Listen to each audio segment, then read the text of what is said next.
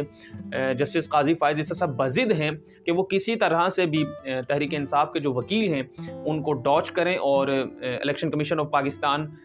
کے جو وکیل ہیں اور وہ جو چاہتے ہیں کہ تحریک انصاف کو بلے کا نشان نہ دیا جائے، اور وہ ایک ہی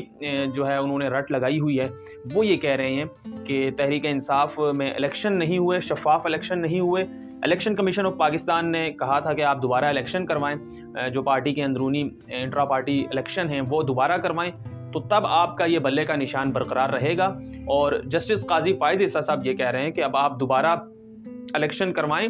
جب آپ کو الیکشن کمیشن نے کہا تھا۔ اب فیصلہ اس کا جو ہے بظاہر طور پر جو نظر آ رہا ہے، اور قاضی فائز عیسیٰ صاحب جس طرح سے وہ طرفداری کر رہے ہیں الیکشن کمیشن آف پاکستان کی، اور ایسا لگ رہا ہے کہ یہ چیزیں طے ہو چکی ہیں کہ تحریک انصاف کو بلے کا نشان نہیں دینا، اور قاضی صاحب جو ہیں اس چیز کا وہ تہیہ کر چکے ہیں اس بات کا کہ وہ یہ فیصلہ ضرور دیں گے کہ بلے کا نشان ان کو نہیں ملے گا۔ جو ان کا ممکنہ فیصلہ ہے وہ یہ لگ رہا ہے کہ یا تو یہ اسٹریٹ فارورڈ کہہ دیں گے کہ بلے کا نشان نہیں ملے گا، کیونکہ الیکشن کمیشن آف پاکستان نے جو درخواست دائر کی ہوئی ہے وہ یہی کی ہوئی ہے کہ ان کو بلے کا نشان نہیں ملے گا، اور ایک لسٹ جو انہوں نے جاری کی ہے، اپڈیٹ جو کی ہے اپنی ویب سائٹ پر، اس میں بھی تحریک انصاف کے لیے جو بلے کا نشان ہے وہ اس لسٹ میں موجود ہی نہیں ہے۔ تو اب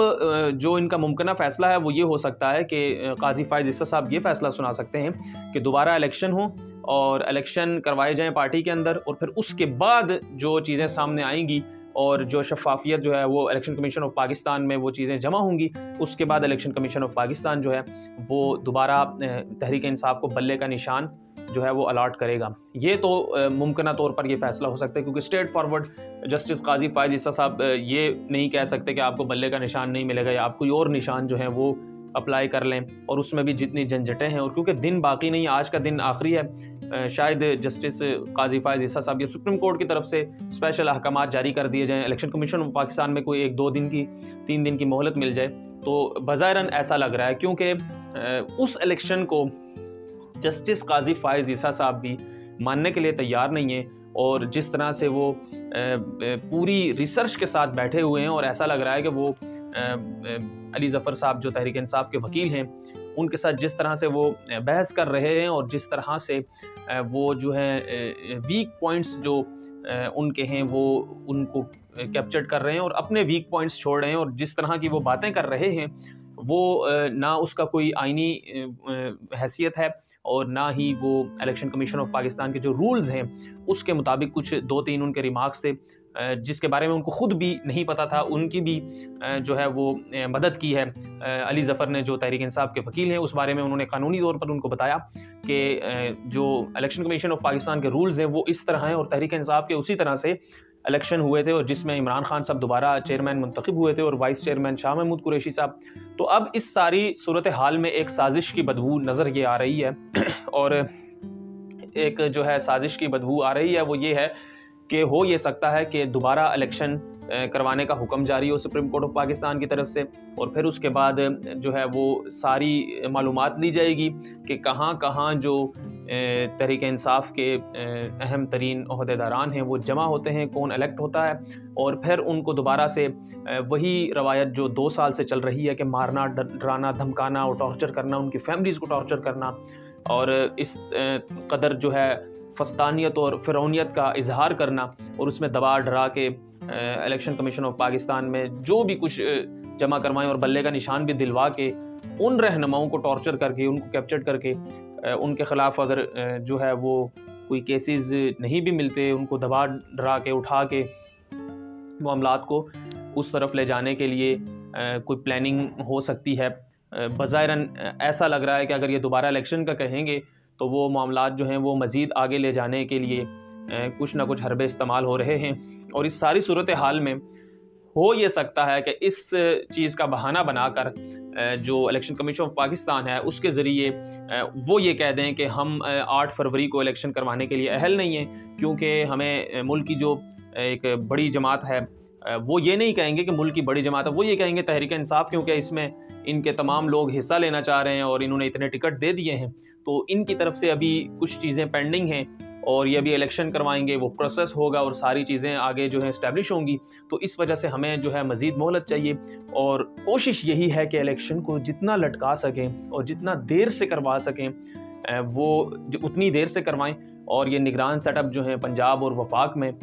اسی کو اسی طرح آگے کنٹینیو کیا جائے۔ یہ تو تیاریاں ہیں اور یہ تو ان کے پلان ہیں، اور ایک پلان اللہ کا ہے اور وہ بڑا ہی جو ہے اٹل ہے، اس میں کوئی تبدیلی نہیں کر سکتا، ہونا وہی ہے جو اللہ تعالیٰ چاہیں گے، اور جو حق پر ہے ہماری تو وہی دعا ہے اس کو فتح نصیب ہو۔ اپنا بہت سارا خیال رکھیے گا، مجھے اجازت دیجیے، اللہ حافظ۔